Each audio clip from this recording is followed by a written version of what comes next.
Dubai نے پاکستان کے 24 شہروں کو بلیک لسٹ کر دیا۔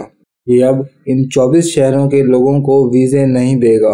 ان شہروں میں اٹک، باجوڑ، چکوال، ڈیرہ غازی خان، ڈیرہ اسماعیل خان، ہنگو، ہنزا، قصور، خوشاب، کوٹلی، کوہاٹ، کرم ایجنسی، لاڑکانہ، نواب شاہ، محمد ایجنسی، مظفر گڑھ، پارا چنار، کوئٹہ، ساہیوال، سرگودا، شیخوپورہ، سکردو اور سکھر شامل ہیں۔